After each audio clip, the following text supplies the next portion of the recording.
Thank you. Oh my gosh. Let's give a hands up for Patty and for opening her home and for this group of women. And truly, as I take in a breath, you know, I had to be breathing through all of your introductions. I'm sure this group of women could run the world just as a unit.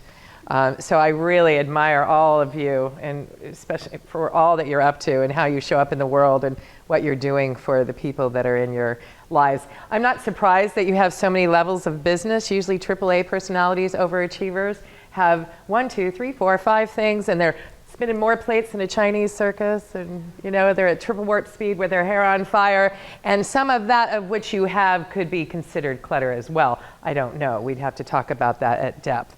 But today, we're talking about Clutternomics, of course. Clear your way to profits, productivity, and peace. And I just want to start here. We only have 30 minutes. Certainly, if we had an hour or 2 or 3, we'd get deeper into that. So I'm going to do a little bit of speed talking today. It won't be as interactive as it typically is, given our 30 minutes, because my intention is to get you hooked on Clutternomics, the idea of it, so that you can use these strategies in your lives and business. Certainly as a business growth expert, my clients grow their businesses because they get hooked on this work. And the things that we're talking about today go really deep. And the strategies, the simple little strategies that I'm talking about today can be implemented in your life and your business and many other areas. So first question, when you think of the word clutter, how many of you thought physical clutter? How many, was that the first thing that you thought of? Physical clutter. How many of you have ever thought of clutter in a different context? Yes, what did you think of it? My brain is cluttered with like just all kinds of... So mental clutter. How many of you have mental clutter, right? I got to train with Tony Robbins for 5 years. I'm called a mind chiropractor. So basically I do a lot of work inside of the brain, but that trips up so many people, right? Especially the limiting belief side of the house of the brain. That can really be a place where there's a lot of clutter. Who else had a word for, yes, Laura? Energetic. Energetic clutter. What do you mean by that specifically? If you believe in that sort of stuff, that there might be other entities or Yes. other ancestral stuff, or just energetically there's coming towards you energetically from the world. Yes. Maybe clutter. Yeah, I believe in that big time, and so I have tools for that to go out in my everyday to protect myself from that. Who else had any other thoughts about clutter where it may hit? Anything else? So we have mental, energetic, yes. Kate? Sleep. What's that? During sleep. During sleep. I see. Or lack of sleep.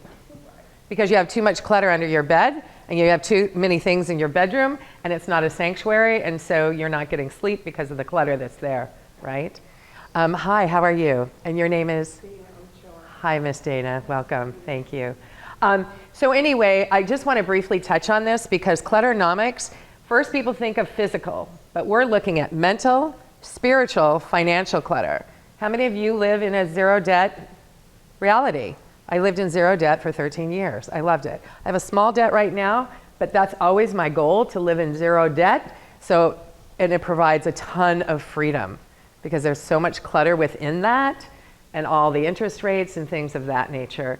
There's body clutter, emotional clutter. Wow, emotional clutter is big, especially on the level of unforgiveness, resentment, anger.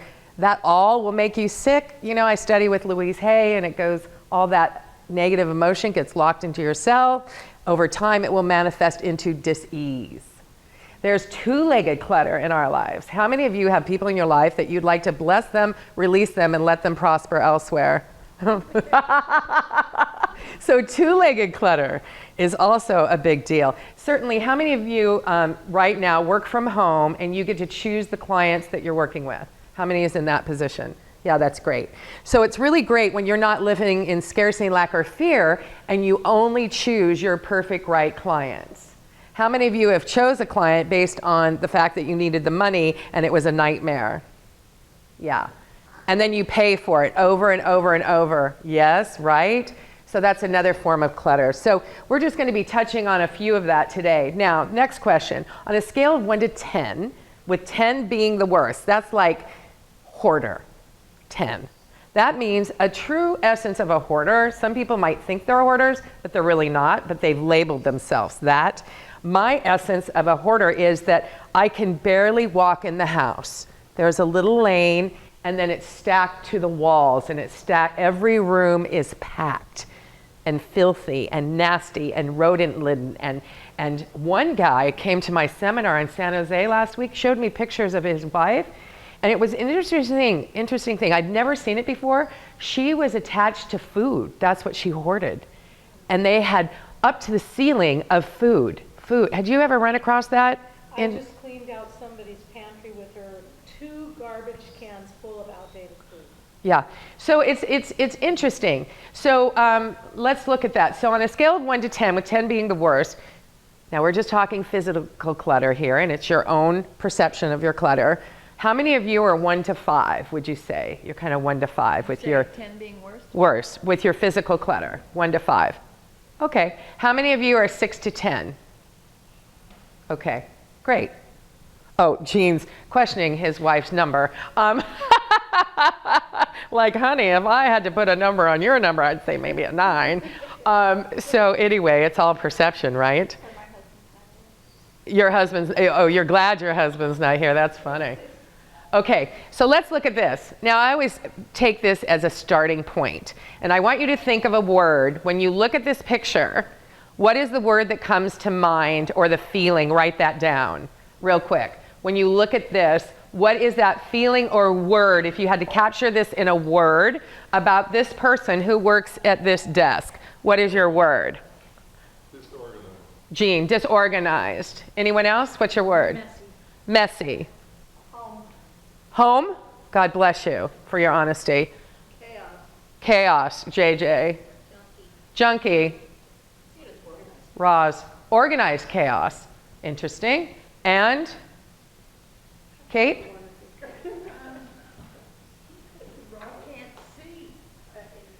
You can't see anything. I can't see. I'm just looking at a room full of stuff. Okay. All right. So if you walked into this office, let's say you work in a corporate environment, or you're working at home, or you have friends that come over, regardless of your situation, when you look at this, do you think there's a lot of judgment on this person when you see this? Because you're having an internal conversation at all times. I'm having a conversation. Why am I having a conversation? Each of you are having your own individual conversation during this group conversation. So what happens here is judgment. How many of you have a judgment if you saw this or you experienced it, judgment comes up? Like, oh, that person is so disorganized, what a mess. You know, certainly they can't get anything done. How in the hell do they work like that? You know, it could be they're lazy, whatever that is. Whatever it is, whether you make that judgment of yourself or others, it is critical. The first thing I want you to clear is judgment. Because when you see something to this effect, if this is you or someone you know, or you have some level of this in your life, I am certain that you have an internal conversation about yourself and you're judging yourself. Would you agree? Right? Why has it taken me an entire year to think about clearing that corner? Whatever that judgment is. If you're walking into a closet, ladies or gentlemen, I have a client that I walked into her closet, and it had a lot of clothes that were size 9, her past life, and a lot of clothes that were 16 to 18, her current life. Now, how many of you have clothes in your closet right now that are not your size? How many of you have those clothes in your closet, and a fly in my face is like, There's 2 of them. is there? They must like the hairspray, and I only put it on today because of the heat. But anyway, phew. Okay, fly, fine, clear yourself, please. So anyway, how many of you have these closets? Go ahead. Okay, you have, okay. How many of you have the trickery in the mind where you've kind of had this conversation with yourself? Well, I pay a lot of money for those clothes, and I love those clothes. And this year is going to be my year that I'm going to release the weight. And that is $5,000, $10,000 worth of clothes, and one day I'm going to get back. How many days have those clothes been in your closet reminding of you that you're not good enough, or your body isn't perfect as is, and you're not loving what is? And so as you walk into the closet, you have a judgment about yourself, you have a conversation about yourself, right? And those clothes are diminishing your soul and your self-esteem and who you are. Would you agree? It's an unconscious conversation to say that you're not good enough and there's too much judgment. The money that is sitting in that closet is actually costing you more in your self-esteem than those clothes are worth. Does anyone even get that? You're in trance a little bit, you're trying to figure that out? Yeah, say it one more time. So the thing of it is, it's like you're waiting all these years to be that of which you were in the past. And you're not loving what is now. And you could despise the body that you're possibly in right now, and you're waiting to get back to that size. And what is that? You see? And so it's kind of like, it's living in the past. And I always tell people, don't judge yourself and have that unconscious conversation, because this particular gal was. In a half hour, we got rid of 3 bags. And I just did a mental, emotional dance with her, and she was able to release it. But her story was, I spent way too much money on those clothes, I haven't worn them, and I absolutely am going to lose the weight. And that story has been going on for 6 years. Are you with me? Yeah. No support there. Lots of judgment. So I say, clear it out. The only things that should be in your closet is everything that you put on should make you feel like $1 million, that you just love it. It's your right color, it's built for your body, you feel really good in it, you get a spring in your step, because energetically when you go out into the world, that conversation is communicating whether you know it or not. Would you agree? Yeah. Okay, so let's remove judgment. If you see any of this, this is called, you want to go into love and compassion and understanding. You don't know why this person is here, but I tell you what, this is not fun for most. They live in hell when they're living in this. And there's a lot of different reasons why this happens. We don't have time to cover them all today. After Clutternomics, this is the goal. Now, how does this feel? Any words? JJ? Clarity, right? Inspiration. Anyone else have a word for this real quick? Organized. Clean. Useful. Now, this is the other thing. Some of us are visual people. How many of you are visual? And if it goes away, you're going to forget about it and it's going to get lost and not done. Okay. So our offices will never look like this. Okay? Because we're visual. But they can be organized, right? So I have a pile of pending. It's organized and it's in color. Coaching is in purple, yellow is in sales, green, it's sold contract, right? So I can see from the colors what's going on in the pending file. I pretty much have my action over here, it goes to pending over here, and then I had Crate and Barrel, is that the store? The Container Store. Build me an open filing system. There's no lid on it. I'm visual. If it goes into a file, 80% of the things that are in your files right now will never be looked at, ever used or ever looked at. And it's the trickery of the mind thinking, oh, I might go back to that, I might go back to that, I might go back to that. Does that make sense? Okay. So this is ultimately the metaphor of the work if you do the work. This is where we're going to go. Nothing is impossible, for the word itself says, I'm possible. I have this on my cell phone. I love it, by Audrey Hepburn. Why does this work? I do a talk on networking. I do the fortune is in the follow-up. I do the 7 deadly sins of business networking. I do get your life back, declutter your stress triggers. And I do Clutternomics. And of all the topics that I do, this is my highest #1 topic that I speak on. Highest attended, highest rated, and highest in return on investment. Why? Because the universe abhors a vacuum. If every drawer, if every cupboard, if every closet, if every garage is packed, you have just sent up an unconscious conversation to God, the universe, whatever you believe in, that you have enough. You have everything you need. It's kind of like your phones. When your phone gets full, it can't take any more messages, correct? When all of your space is packed, it can't bring any new. Make sense? So if you want something new, if you're in between successes, if you're looking to clear your calendars, a lot of the work I do with my coaching clients is we start looking at their calendars. Why are you booked 7 days a week, 12 to 14 hours a day? I have a client in Ohio. We've worked together for 5 years. He runs a multi-million-dollar company. We attach Clutternomics to it. He wants to work on the business, not in the business. He works 15 hours a week. We have space cleared all of that noise and nonsense. He didn't like living in Ohio, so we figured out how he could live in Florida and run the company from there. Make sense? We cloned him. I hired him. We duplicated him. So he and his family are having the time of their lives in Florida. They've been there for a year, running a multi-million-dollar company, working about 15 hours a week. So that's called Clutternomics at its finest. When you clear just all the things away and you do the least amount of work with the highest return. Does that make sense, everybody? Okay. So if you want something new, clear something. If you want more clients, clear something. If you want more clients, go to those files and dig out all that old energy from the old clients and make room for some new ones. Hey? Yeah? Okay. Let's look at the definition of clutter.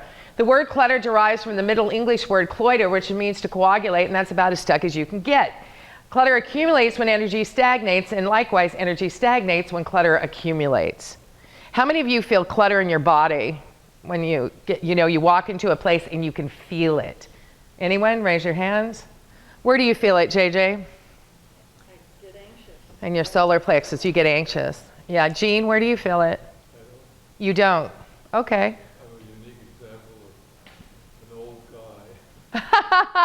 Who is kind of a minimalist, and he lives with less things, right, in his life, in his clothing and things that he does. The continued definition, clutter begins as a symptom of what is happening in your life and then becomes a part of the problem itself. Because the more clutter you have, the more stagnant energy it attracts to itself.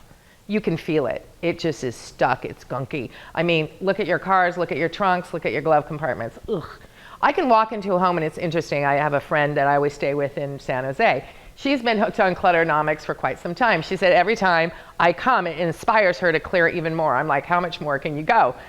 She went to my bedroom, I call it my bedroom, the bedroom I always stay in, and she took everything out again and went through every part of it and layered it down in layers, and just got, but when I walk into her house, I can feel it. Even though I can't see in the drawers of the covers, I walk in and I can feel, I'm like, wow, Karen, you've done some clearing, I can feel it. That's just how my body responds to it.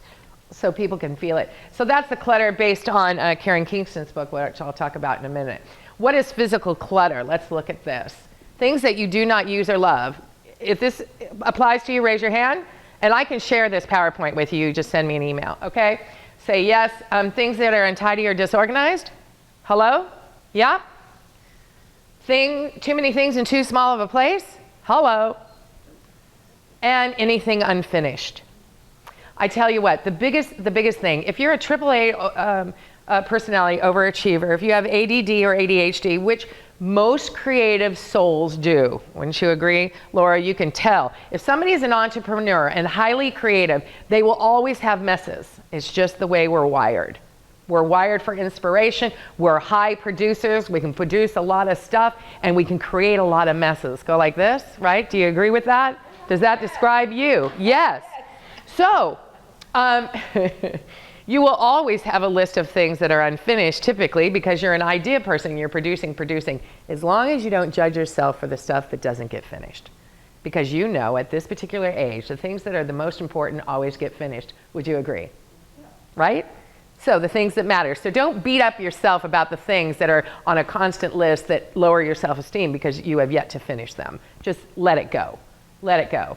What is clutter by me? This is a healing opportunity. I didn't realize that when I got this little book, I was living in Los Gatos in a little small one-bedroom tree house. I loved it. It was rent control, $525 a month in one of the most beautiful places on the planet, Los Gatos, California.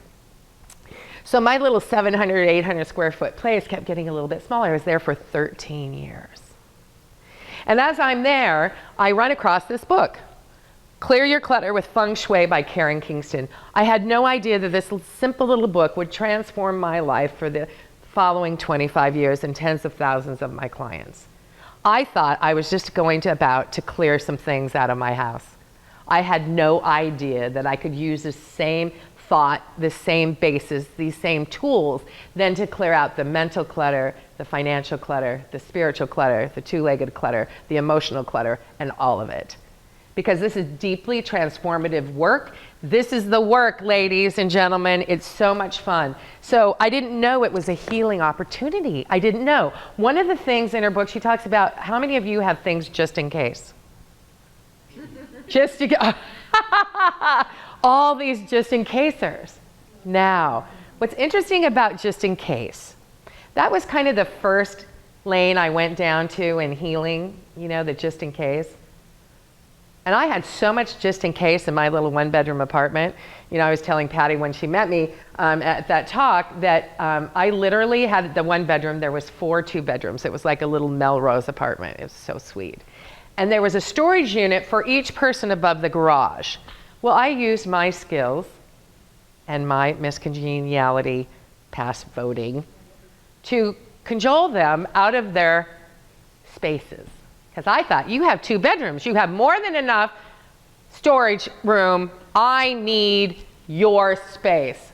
So by the end of it, I had everybody's storage unit. I was working 80 hours a week at Nordstrom. I was the personal touch manager. I opened up, did all the customer service training in Valley Fair in San Jose.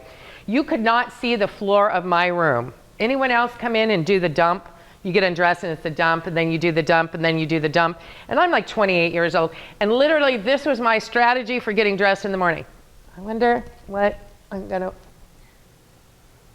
I didn't touch it once. I always tell people, touch it once, touch it once, touch it once. Touch it once. When you get undressed, where do the clothes go? They either go in the hamper, at the door to the dry cleaners, or they get hung up, correct? Or they get gifted if they're the wrong clothes, right? So you have some options. Touch it once. Healing opportunity. How many of you resist your clutter, and you hate your clutter, and you push against your clutter, and you resist the clutter, and you have conversations that you can't stand this clutter that's trying to get your attention? Anybody? Okay. This is the score. Whatever you resist persists. Whatever you resist expands. So you need a paradigm shift. You must come into a place where you absolutely come into and go, ooh, I love you. I love you. I love all this crap. And what are you trying to teach me? I do a teleclass, and on the second week, it's so profound of all the people that come to the class and talk about their experience of what they did for the clearing, what they experienced, what was the emotional highs and lows of that clearing, because it goes both ways. And it's so deeply profound to hear the lessons that they have learned in 1 week with 1 hour, 2 hour, 3 hours of clearing. It brings me to tears. I am moved every single time I do that class. And I thought, thank God for the clutter. If it wasn't for that beautiful teacher, where you could learn it elsewhere, but that's a good lesson to know, why are you holding on to your aunt's house? One girl said, you know what, Kathleen, I just sold my auntie's house. It was left to me, and I thought that I would, you know, somehow disregard her as a person, her love, or who she was if I sold it. So I really felt, you know, that I needed to have this house. She goes, but after your class, I don't need to have her house to honor my aunt. How many of you have a storage unit of your family stuff after they passed?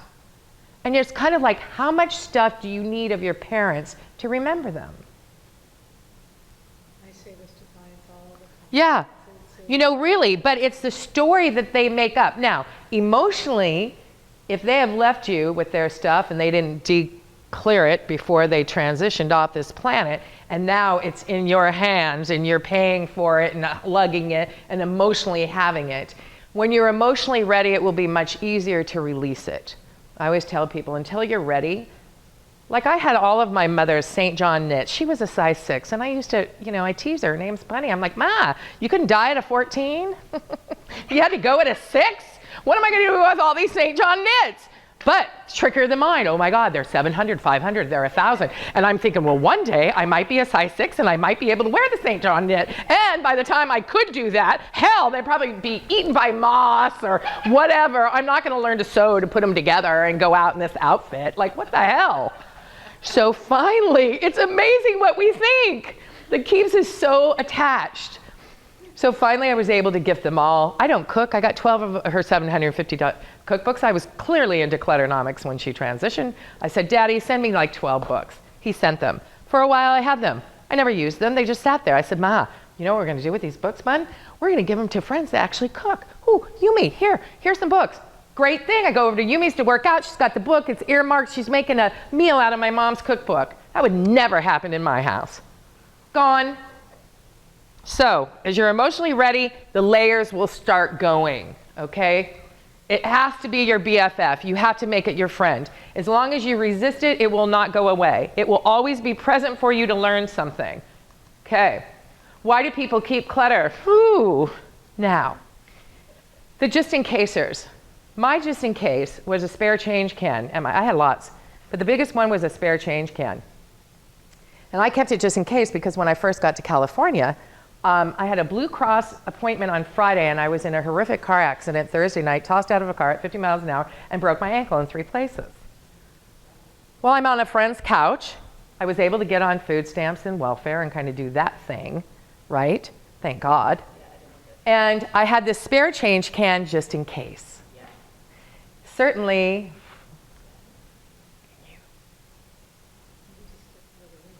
so certainly this just in case was not a very good thing. But what I didn't know before I studied with Tony Robbins is that I had all this unconscious conversation about the just in case can. So this was my healing opportunity, my just in case. I was living in scarcity and lack and fear because I had a story around the spare change can. What if this happens again? What if something like this happens again? I'm totally depleted. I didn't tell my parents in Washington. They would have shipped me home. That little girl, are you kidding me? You're not staying there in California. You're coming home. I did not tell them about the accident. I lived on spare change can. I was provided by the system, and I worked my way out of the mess. But I lived on spare change. So in my mind, I'm living in this world with what if that happens again? So what is that conversation to the world? Not good. Not good. Didn't even know it was happening in this just in case. So for me, it was scarcity, lack, and fear, and lack of faith. Big on the lack of faith. So I take the spare change out of my cupboard. You might as well ask me to pull every tooth out of my mouth. I had so much fear, but and I'm going to quit my job that day. I was working for a marketing firm. We produced for Apple, IBM, Digital, Kodak. It took me a couple years to quit the job because I loved it so much. I was trying to work 3 days a week and then do my speaking 2 days a week, and we just couldn't figure that out. So I go to quit my job. I've got the spare change can in faith in the car. Got to open up the space. Got to have faith to do that. For something new to come in. We're in a 3-hour lunch, and at the end of that 3 hours, I gave a 6-month notice because I was, you know, the AAA personality doing way too many jobs. I give a 6-month notice, and my boss says to me, Kathleen, for the last 6 months that you're here, I'd love to give you a $6,000 raise. I'm like, whoo, really? Spare change out. It says, clear the space, something's going to come in. My first clearing netted me $6,000. Do you think I was hooked? I was so hooked. I got in the commuter lane. I'm a single. I didn't even care. Give me that dang ticket. I'm like an hour to get to Los Gatos to throw open those cupboards to see what else I could throw out. It was so exciting. And it has come, and it's come, and it's come, and it's come. It comes beyond money. It comes in compliments. It comes in peace. It comes in freedom. It comes in such lowered stress in life and lowered frustration. It comes because everything now has an address for this little girl with ADD who had so many messes, who couldn't keep track of anything, who was constantly looking for something. There is so much peace and less stress and less frustration. When I go to where I am, there is that item because it has an address. And it's magnificent. When I rarely forget, like Patty gave me an address for my keys at the house because I'm like, I have an address at home. They go on a little rooster. I walk in the door, bang, they're there. I'm never looking for keys. So finally, this morning, I'm like, Patty, where's my keys? She goes, I have an address for you because she's been to the class before. So now my keys have an address here at Patty's. I'm very happy, very happy. So the just in case, I don't know what it is for you, but you have a conversation. If you have any just in case, release it. Release it. The one time in 18 years you're going to go look for that tool, well, what am I needed? Well, when's the last time you looked for it? Or that article. Or that article. Yeah, Google. Hello, Google. Yeah. Okay, there's identity. This is the question, and this came to me on my drive yesterday. I've never framed it like this. Everything in your home or your business or your space, if that you chose, you might have a husband, a partner, children, might be divorced, whatever the case. Your things, you made a choice to buy those, correct? Some are gifted, some are inherited clutter, okay, so that's a little bit different. But the majority of which you make a decision and you bring it into your house. It's not all those clothes. Don't leave the Macy's rack and go, hey, we're gonna hang out here, Dana. Yeah, what do you think of that? So why do you spend the money? This is the healing opportunity. Do you spend it for identity? Some people do. Status. Who are the Joneses? I really don't know them. I really don't care, right? Security. Some people have a ton for security, right? Those are healing opportunities. Inherited clutter, we talked about that. There, a belief that more is better, that's a healing opportunity. Scroogeness, and using clutter to suppress emotion. How many of you do shopping therapy? Okay, how's that working for you? You go out and you feel good. It's kind of like, you know, my constant teacher is my body, and I'm always looking to release some weight. So it's always teaching me something. I don't do shopping therapy anymore, ever, ever. You become a non-shopper. It's so exciting to take that money that you would have spent on that outfit to relieve that emotional stress of that moment, and afterwards you're going, then you have the financial clutter to carry. And then the outfit really isn't that Chanel makes you feel like $1 million. It's just something that just gets you high for a minute and then it goes off to the corner. Oh, it's so much more fun to invest that money rather than spend it and let that grow, right? So much fun. So these are some of the reasons. Obsessive compulsive disorder, the OCD. So these are all your healing opportunities. So whatever resonated with you is where you need to go deep into that. When these things are healed, the clutter will be gone. Are you with me? Okay, good. All right. So real quick, because we have 2 minutes left. What is the cost? How many of you really think about the cost of your clutter? Have you ever even thought about the economics of your clutter and the cost? Anyone? Yes. How do you think about it? We had a storage facility that we were paying $450 a month. And I mean, we didn't bring a lot of the clutter home because a lot of people had left this earth, and we were left with their things. And Yes. we felt like, as you said earlier, that we were responsible for keeping the torch of their memory through all of their things. And so as we are paring down, it's less expensive, but still really expensive. Yeah, so her cost of clutter was storage, if we're repeating for this. The cost of that, so 400 times 12, you're looking at $4,800 a year. That's a lot, times 5, times 10. Boy, you put that in Apple stock, you'd probably have $1 million by now if you got into Apple at 13. I love my Apple stock. So did you close that because I have more time? Or? If you have more time, you can now do questions. Okay. And stuff like that. So cost. What else is cost? There's an emotional cost. There's a spiritual cost. There's a body cost. There's a financial cost. There is so many costs. It's ridiculous. There's people that go out and buy bargains. Like they have freezers. Not only do they have a freezer in the house, but a freezer in the garage. Hello? Yeah. Yes. Are you looking at me? No. Did you have a question? Yeah, I was going to bring up how do you resolve the issue of a marriage if one of them is a clutterer, and the other guy is one that likes to clean and doesn't clutter? So that's a longer conversation, and I work with a lot of couples where the one couple is no clutter and the other one has a lot of clutter, and sometimes, you know, you have to, we'll talk at dinner or maybe tomorrow morning, but it really is a deeper conversation, and it's the person without the clutter needs to have a lot of love and compassion and understanding, and find a way to live within that without making the other person wrong. That's the biggest thing. So then it's sometimes on your part decluttering your judgment on that, and then the other part is understanding your needs as well. So sometimes we have to give hoarders spaces in the house, like, okay, hoarder husband, you need to, this is your bedroom, and you can do whatever you want. But when it starts eking out to the house, we have a problem. And it will, it ekes out to this, it ekes out to that. I mean, you know, and there are people that are licensed hoarder experts.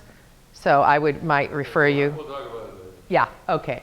So there's so much cost. So let's look at the freezers. So you've bought this meat or something at Costco and you save some money, but you don't realize that your savings get eaten up because your extra freezer in the garage costs about $40 a month to run for all that stuff, and then it becomes late and it's there forever, and then you have to chip it off because there's so much ice in it. There's that cost. Gosh, if you're running meetings or companies, if you have employees, those employees are looking for things at least 55 minutes a day. So if an employee is getting paid $65,000 a year, the boss, the owner, is paying $8,000 per employee for their non-productive time. That is a high cost to companies. I work with a lot of companies and we talk about that. Meetings. Meetings are a waste. A lot of meetings are not run productively. 80% of all meetings are a drag. They're not done well. It's a waste. You might have 3 or 4 executives. You might have $1,000 right there for their hourly in a meeting that's being mismanaged. That's a huge cost, huge cost. So there's so many things. Even verbal clutter, there's a big cost. When you speak negatively about yourself or anyone else, there is a cost. There is a big cost to that. So there's so many different costs that people don't think about their clutter, and this is kind of how they feel. It's like, well, yeah, there's no peace in that, right? So 800 surveyed, 77% their productivity is affected. That's a huge cost to your bottom line, people, every year. 63% of your state of mind, you were talking about the mental clutter of just how it makes you feel. There's no freedom with clutter, trust me. 53% of your motivation is affected by your clutter. You're always getting ready to get going, right?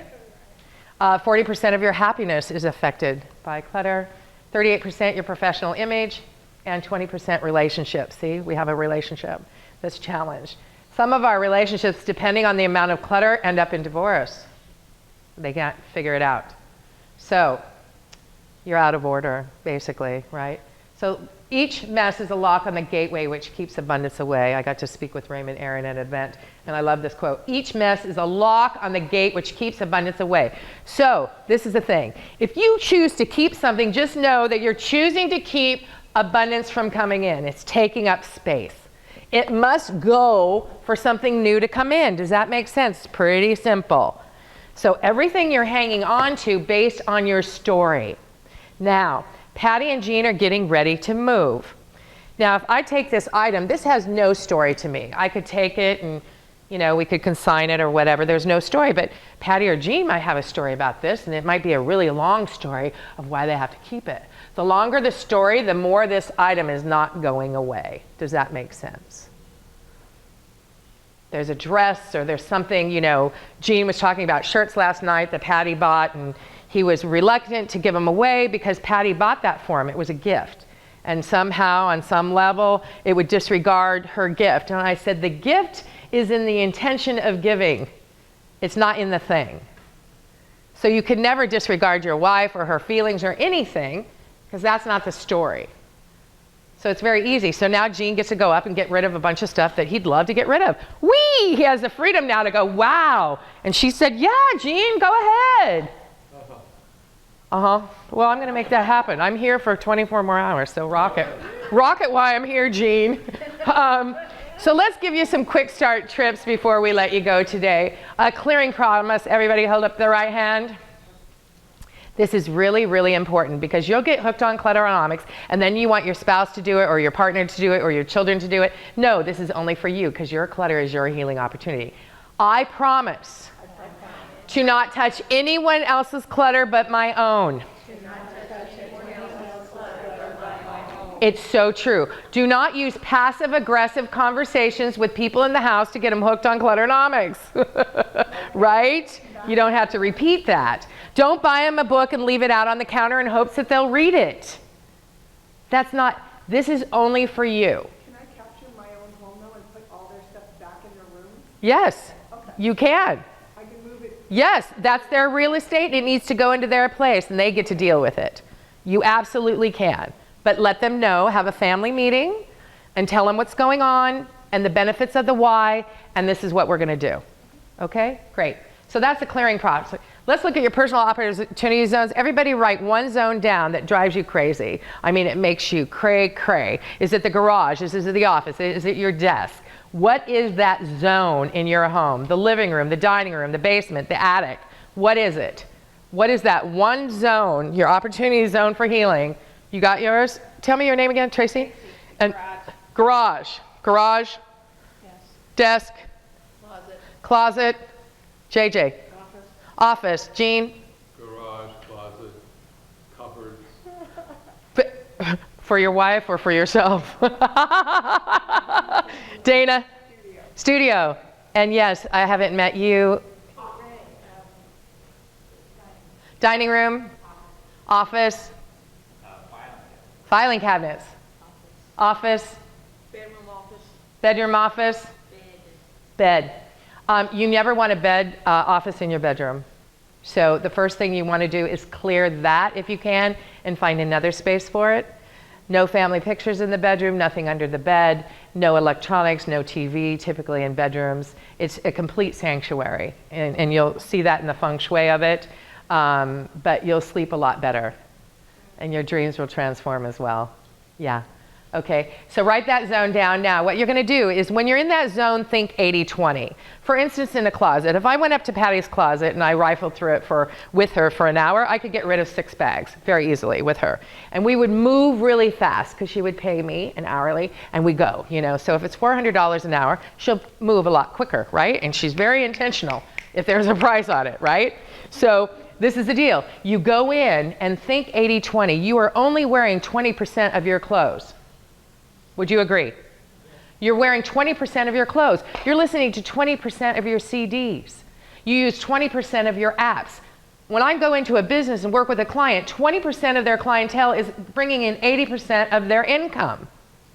So we bless and release the 80% that's dragging you down, got you spinning more plates, you have no time and energy, we double your fees, and then we look at that 20% and go, what are their characteristics and qualities of the perfect right client?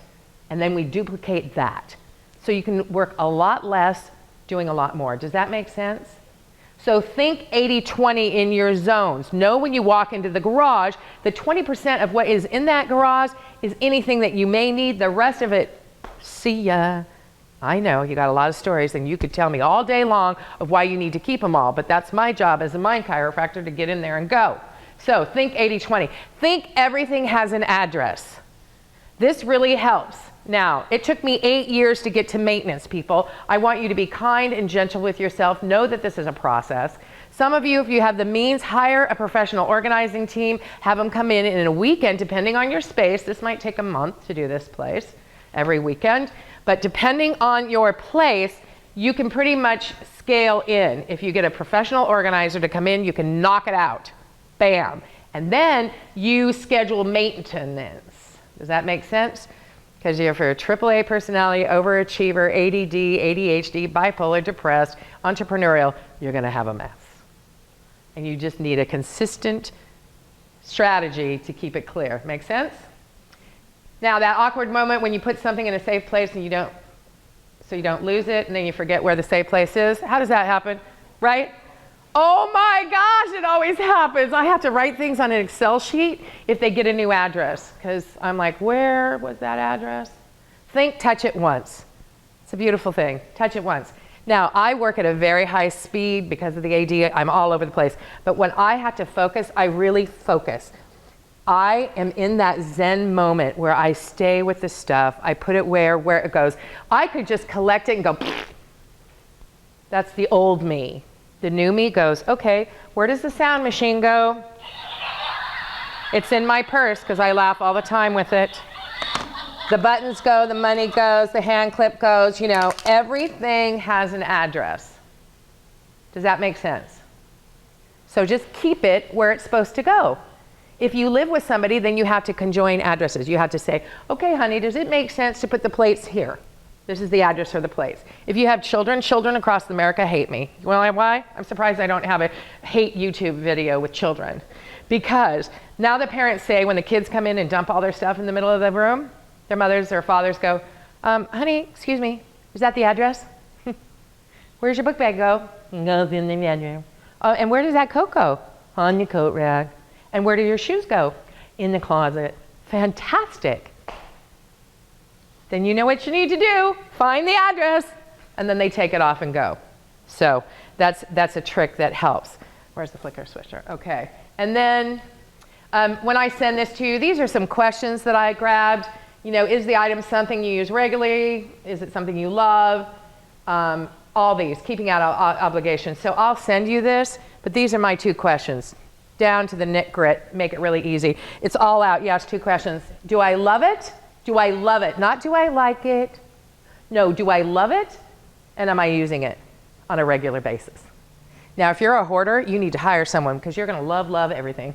No, I love it. I love it. Even though I haven't seen it for 10 years. I love it. Things that you uncover that all of a sudden you love, that have been in a box forever, and all of a sudden it's got a big old story and you haven't seen it for 10 years, but you can't let it go. It owns you.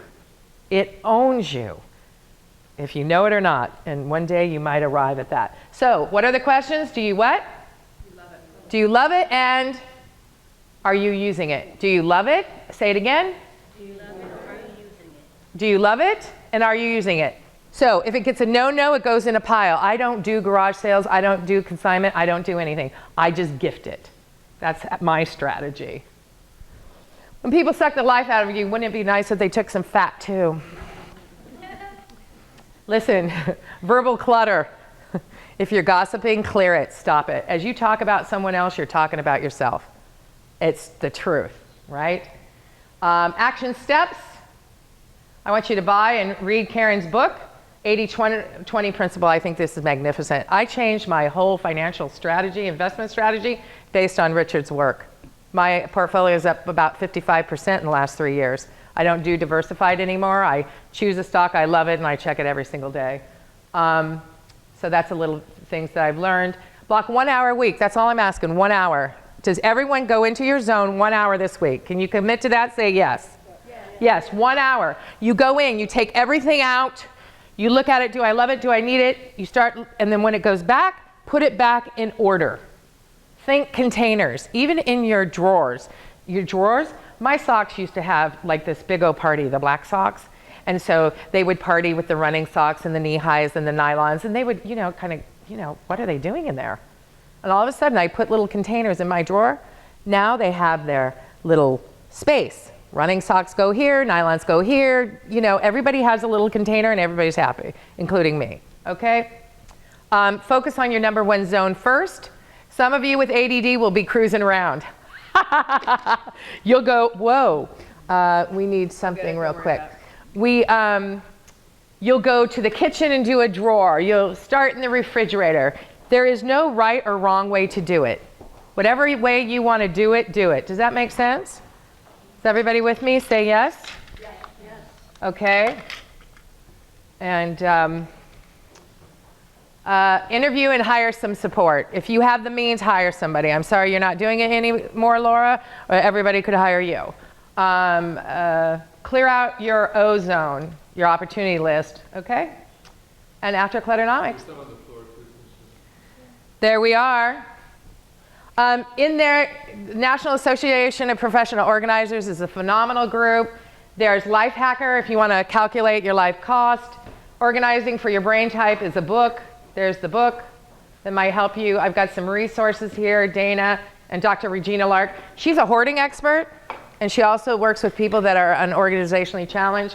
Dana works with people in ADD and ADHD. How do you know if you have OCD or are a hoarder? There's some other things here for you. And then if you want to connect with me on Facebook, Twitter, or YouTube, you can. we'd love to have you. So I will be here for questions afterwards. I'm certainly over my time right now, and Patty's been very generous to let this extend a little bit. So if you have any questions, we'll take them later. And also we're going to do a drawing. So one of you is going to win a prize. Do you want to do that now, Patty? Yeah, Emily, where's the? Okay, so did everybody get